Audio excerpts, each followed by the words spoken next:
안녕하세요. 7월 9일 속회 공과교육 시작하도록 하겠습니다. 이번 주 본문은 사도행전 19장 23절로 41절까지의 말씀입니다. 오늘 말씀의 배경이 되는 장소는 에베소시입니다. 이 에베소시를 먼저 살펴보겠습니다.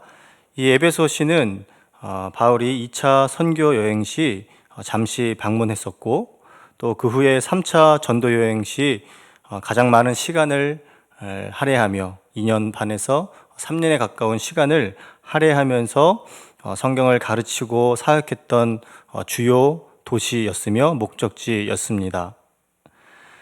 이 에베소에 2차 선교 여행 시 들렀을 때 바울은 고린도에서 만난 브리스길라와 아굴라 부부를 에베소에 머무르게 했습니다. 그래서 바울이 없을 때에도 이 브리스길라와 아굴라 부부는 에베소시에서 복음을 증거하는 일을 감당했었고요. 3차 전도 여행 바울이 에베소에 도착하기 이전에 그 사이에 아볼로, 알렉산드리아 출신의 성경에서 보면 언변이 좋고 성경에 능통했고 예수에 관한 것을 가르쳤던 그 아볼로가 이 에베소에 와서 사역을 하게 됩니다. 그러나 그때 아볼로는 예수님에 대하여서는 알고 있었지만 성령의 세례는 모르고 요한의 물 세례만 알 따름이었라고 기억하고 있습니다. 그래서 아굴라와 브리스길라는 이 아볼로를 데려다가 예수 그리스도 그 복음을 이제 알게 하고 가르치죠. 이렇게 브리스길라와 또한 아볼로 그리고 바울의 사역을 통하여서 이 에베소는 복음이 전파되어지는 놀라운 기적과 같은 일들이 벌어지게 됩니다. 여러 사람들의 그런 사역과 헌신과 순종을 통하여서 이렇게 합력하여서 복음이 증거되어지는 선한 일이 일어나게 된 것이죠. 에베소는 로마의 통치하는 아시아 주의 수도였습니다. 그만큼 교통의 요지였고 많은 사람들이 살고 있었던 그런 중심 도시였던 것이죠. 이 에베소 시에서 가장 중요하고 가장 유명했던 것은 그 도시에 있었던 아데미 여신을 섬기는 신전이었습니다. 그래서 에베소에 와서 사람들이 이 아데미 여신의 신전을 꼭 방문했고, 그 신전을 중심으로 모든 경제적인 그런 사업들이 많았죠. 기념품을 팔거나 부적을 팔거나 또 그리고 숙박업을 하거나 하는 그런 많은 사람들이, 에베소 사람들이 이 아데미 여신의 신전을 통해서 그런 수입을 창출하면서 살아가고 있었습니다. 네, 그리고 에베소에서 또 유명했던 것이 이 아데미 여신을 섬기는 그 신전이 당시에 7대 불가사의로 불릴 만큼 아주 크고 웅장한 신전이었던 것이죠. 이렇게 유명한 그런 7대 불가사의에 오를 만큼 커다란 신전과 그 아데미 여신을 섬기는 이 아시아의 중심 도시인 수도인 에베소, 이 에베소에 또 유명했던 것이 주문과 부적이 유명했습니다. 그래서 에베소에 방문하면 그 신전을 꼭 들러보고 그 신전의 모형을 만든, 은으로 만든 그런 신상과 신전 조각품을 사는 것과 또 하나 유명했던 것, 에베소에서 만들어진 주문과 부적, 이것이 에베소의 유명한 주요 상품 중에 하나였습니다. 그런데 그런 이방의 중심 도시인 에베소에 브리스길라, 아굴라, 그리고 아볼로, 그리고 바울에 의하여서 복음의 빛이 비춰지게 됩니다. 3차 전도 여행 시 바울이 에베소에 있을 때 그곳에서 머물며 복음을 전하였습니다. 하나님 말씀을 가르친 것이죠. 그런데 그때 하나님께서 바울의 손으로 놀라운 능력을 행하게 하셨습니다. 우리 오늘 본문 말씀 19장, 사도행전 19장 전반부의 말씀을 보면 하나님께서 바울의 손을 통해서 놀라운 능력을 행하게 하셨다는 것을 알 수 있습니다. 어느 정도였냐면 바울의 몸에서 손수건이나 앞치마를 가져다가 병든 사람에게 얹거나 귀신 들린 사람에게 얹으면 그 귀신이 떠나가고 병이 낫게 되어지는 그런 기적이 일어났던 것이죠. 일이 이렇게 되니까 어떤 사람들은 특별히 유대의 한 제사장 스게와의 7 아들들도 이 일을 흉내냈다가 악기 들린 사람에게 오히려 공격을 당하는 그런 일들이 벌어지게 됐죠. 에베소에 살고 있었던 그 유대인들과 또 예수를 믿은 헬라 그리스도인들은 이러한 모습을 보면서 더 하나님을 믿고 예수 그리스도를 믿게 되는 그런 일들, 그런 부흥이 에베소 가운데 일어나게 되어집니다. 그래서 이전에 마술을 행하던 사람들이 이 예수 그리스도를 만나고 자신들의 그런 허망했던 과거의 그런 주문과 부적에 대한 그런 공부하는 서적들, 그런 부적들을 다 모아서 불태우는 그런 일까지 생겨나게 되어지죠. 그 책을 다 태웠는데 은 5만이나 되었다라고 성경은 기록하고 있습니다. 이렇게 이 에베소시에 하나님의 복음의 빛이 비추어지는 과정에서 물론 자신들의 그런 모든 물질을 과거에 있었던 그런 부적과 서적들을 다 태워버리고 예수를 따르는 사람들도 있었지만 반대로 이 그리스도인들의 이 복음 전파로 인하여서 에베소 도시에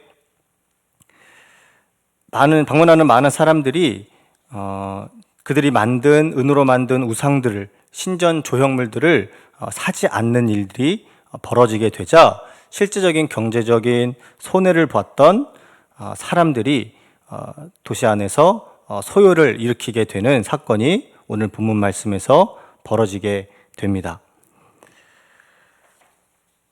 말씀 나누기 함께 살펴보도록 하겠습니다. 첫 번째, 은장색 데메드리오가 복음을 대적한 이유는 무엇인가요? 이 데메드리오를 중심으로 이 은세공업을 하고 있었던 당시 은장색들 또 그리고 신전 주변에서 그 신전에 방문하는 사람들로 인해서 경제적인 이익을 창출했던 많은 사람들이 그들의 수입이 줄자 이런 우상을 파는 것을 허탄한 것이라고 이야기했던 바울과 또 많은 그리스도인들을 대적하며 이러한 소요를 일으키게 되어지는 것이죠. 자신들의 그런 경제적인 실제적인 손해가 이런 소요의 원인이 되었습니다. 과거에도 복음이 전파되어지는 곳에서 이러한 비슷한 일들이 많이 있었습니다. 감리교회 창시자 존 웨슬리 목사님은 그가 이제 말을 타고 밖으로 나가서 전도하면 그곳에 많은 사람들이 회심하게 되어지고 그러자 술집이 장사가 안 됐다라고 해요. 그래서 술 장사하던 사람들이 다 그 술을 버려야 했고 혹 어떤 사람들은 웨슬리 목사님을 모함하면서 이렇게 자신들의 경제적인 피해를 안겨주니까 사람들이 술집이 운영이 잘 안 되니까 그렇게 모함하는 일까지도 비일비재했다고 합니다. 최근에 네팔 가운데에서 기독교의 복음이 많이 전파되어지고 있다고 합니다. 그런데 네팔에서도 비슷한 상황이 벌어지는 것 같습니다. 그런 점점 믿는 사람들이 많아지니까 네팔의 그런 불교와 또 다른 종교를 가지고 있던 사람들이 이 교회가 점점 부흥하고 자신들이 잘 안 되니까 그로 인해서 어떤 경제적인 타격과 또 이런 것들을 염려하며 그 교회를 비방하고 공격하는 그러한 일들이 벌어지고 있다고 합니다. 두 번째 말씀 나누기 살펴보겠습니다. 에베소의 소요는 어떻게 진정되었나요? 하나님은 위기에 처한 바울과 그의 동역자들을 어떻게 보호하시나요? 이 데메드리오를 중심으로 이 소요를 일으켰던 사람들이 좀처럼 진정되지 않아서 그들이 극장에 모여서 아데미 여신은 위대하다 이렇게 외치면서 아주 큰 소요로 번지게 되어집니다.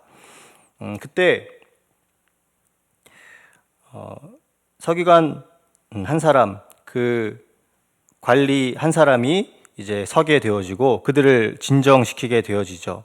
그래서 이렇게 그리스도인들이 뭐 도둑질을 한 것도 아니고 어떤 범죄를 저지른 것도 아니라고 이야기하면서 정식적인 어떤 그런 공적인 고소와 고발에서 이 일들이 다루어져야 한다고 이야기를 하면서 이 소요를 진정시키게 되고 그 모임을 해산시키게 되어집니다. 아마 그 폭동이 일어나는 그 상황에서 바울을 비롯한 다른 그리스도인이 어떤 이야기를 했다 할지라도 그 군중이 듣지는 않았겠죠. 아마 더 큰 그런 소요가 벌어지게 됐을 것입니다. 그런데 하나님께서는 그때 한 고위 관리 관직자를 통하여서 그들을 해산하게 하고 그들의 위기에 처한 그리스도인들의 그런 상황을 보호하시는 것을 우리는 보게 되어집니다. 말씀 다지기 한번 같이 읽어보도록 하겠습니다. 제가 읽어드리겠습니다. 종이 두 주인을 섬길 수 없듯 성도는 하나님과 재물을 겸하여 섬길 수 없습니다. 은장색 데메드리오는 탐심에 끌려 바울이 전하는 복음을 대적하는 자가 됩니다. 아데미의 위엄과 권위를 수호한다는 명목이지만 결국 자신의 영업 이익을 위한 것이었습니다. 탐심은 곧 우상 숭배입니다. 탐심과 같은 마음속 우상을 처리하는 방법은 복음으로 충만해지는 것입니다. 현대 사회는 끊임없이 이윤을 추구하기에 탐심을 죄로 간주하지 않을 수 있습니다. 하지만 성도는 자기 안에 탐심을 의식하지 못한 채 재물의 종노릇하고 있지 않는지 늘 돌아보고 주의해야 합니다. 아멘. 네, 이처럼 자신들의 재물의 그런 손괴를 인하여서 이런 소요를 일으켰던 사람들, 그리스도인은 그 재물을 때문에 우리가 불편함을 겪을 때도 있고 또 그 재물과 관련해서 여러 가지 우리의 상황이 관련된 상황들이 있겠지만 우리는 그 재물의 많고 적음에 의하여서 행복의 기준을 삼는 그런 세상의 사람들이 아니라 오직 하나님을 섬기고 또 하나님이 우리에게 맡겨주신 달란트와 그 재물을 하나님이 기뻐하시는 곳에 쓰는 자들이 되어야 합니다. 이 재물에 의해서 좌우하는 그런 재물의 통치를 받는 사람이 아니라 하나님께 통치를 받는 그런 그리스도인으로서 바로 서야 할 줄로 믿습니다. 우리 속회 인도자 분들이 각각 속회 자리에서 모범이 되시고 또 하나님 말씀을 잘 가르쳐 주시는 우리 속회 인도자님들 또 그리고 여러분들의 속회가 되기를 주님의 이름으로 축복합니다. 감사합니다.